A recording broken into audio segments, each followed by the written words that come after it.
저도 환자분들한테는 좀 그렇게 말씀을 드리는 편이에요. 왜냐면 날씨 때문에 내가 더 아파라고 말을 하면 이 겨울이 아마 지옥일 거예요. 그런 분들은. 그렇죠. 날씨를 우리가 바꿀 수 없잖아요. 네. 더 따뜻하게 만들 수 있는 것도 아닙니다. 그래서 이게 결정적으로 나는 아파야 되는 사람 이렇게 되거든요. 근데 사실은 이 날씨와 통증의 관계를 보면 아까 말씀드렸듯이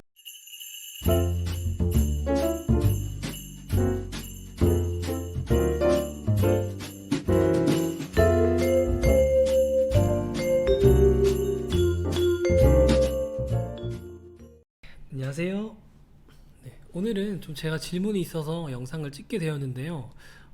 추운 겨울이 다가오면서 통증을 더 강하게 느끼고 다시 좀 많이 아파하시는 분들이 많이 찾아오세요. 그래서 이분들께 날씨와 통증에 대해서 좀 어떻게 설명을 하면 좋을지 선생님께 좀 질문을 드리고 싶어서 이렇게 좀 영상을 찍게 되었습니다. 좀 어떻게 설명을 하면 좋을까요?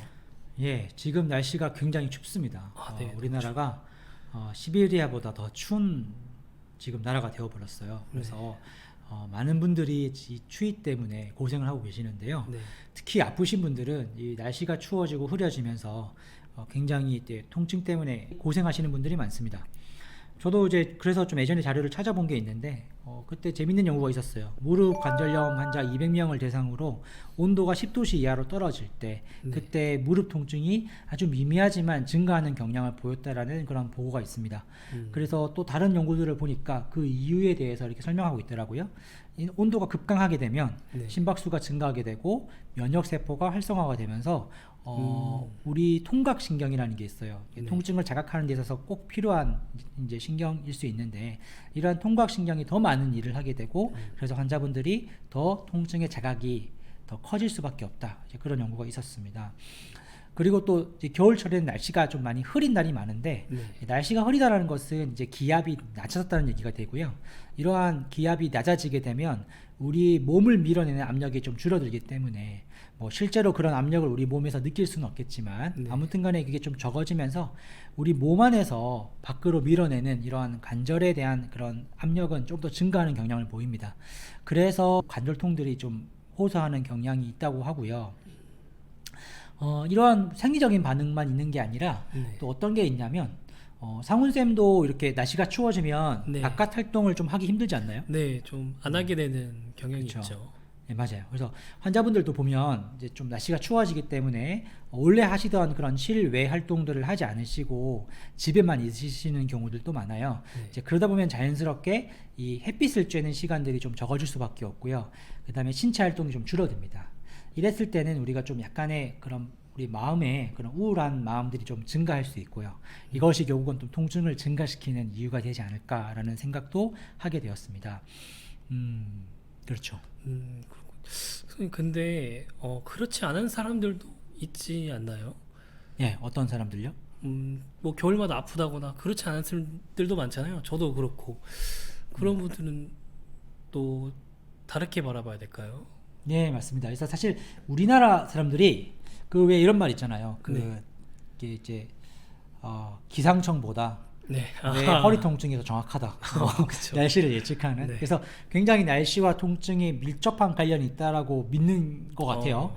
근데 사실은 이제 날씨와 통증의 그런 관계를 알아보는 그런 연구들을 보면 아직 이것은 결론이 나지 않았습니다. 그래서 사실 아닌 사례도 굉장히 많아요. 날씨와 혹은 뭐 이런 온도와 관계가 없이 통증이 이제 일정하게 유지가 되거나 뭐 그런 발생이 되지 않는 그런 사례들도 꽤 많고요. 실제 환자분들 중에서도 그렇게 말씀하시는 분들도 계십니다. 그래서 날씨와 통증은 아직 뭐 결정나지 않았다 이렇게 좀 이해하시면 좋을 것 같고요. 저도 환자분들한테는 좀 그렇게 말씀을 드리는 편이에요. 왜냐면 날씨 때문에 내가 더 아파라고 말을 하면 이 겨울이 아마 지옥일 거예요. 그런 분들은. 날씨를 우리가 바꿀 수 없잖아요. 더 따뜻하게 만들 수 있는 것도 아닙니다. 그래서 굉장히 이게 결정적으로 나는 아파야 되는 사람 이렇게 되거든요. 근데 사실은 이 날씨와 통증의 관계를 보면 아까 말씀드렸듯이 환경이 그렇다 할지라도 그 환경을 살아나가는 그 개인이 어떠한 마음가짐을 갖느냐가 되게 중요하거든요. 날씨가 흐리고 너무 추우니까 집 안에서 아무것도 하지 않고 그냥 누워만 있을래 라고 하면 정말 통증이 찾아옵니다. 그런 분들한테는. 근데 집 안에서 내가 할 수 있는 운동은 또 뭐가 있을까? 좀 고민해 보시고 뭐 예를 들어 유튜브 채널에서 좀 도움이 되는 그런 운동을 따라 하신다거나 병원이나 혹은 센터에서 배웠던 그런 운동 동작을 집에서 연습해 보시는 분들, 이런 분들은 훨씬 더 통증 관리가 쉬울 거예요.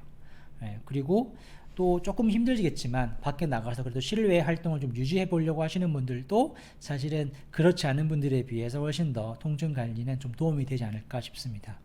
어쨌든 우리가 뭔가 결정적으로 나는 아파야 되는 사람이라고 생각할 수밖에 없는 그런 이유들을 자꾸 만들어내는 건 좋지 않아요. 그래서 내가 스스로 이 문제를 해결해 나갈 수 있다. 이런 마음가짐으로 이 겨울을 이겨내신다면 충분히 통증 관리가 좋은 그런 계절이 될 수도 있다고 저는 좀 말씀을 드리고 싶습니다. 네. 날씨와 통증 네. 확실히 정리가 된 느낌이 드네요. 그래요. 네. 감사합니다. 네, 감사합니다. 네.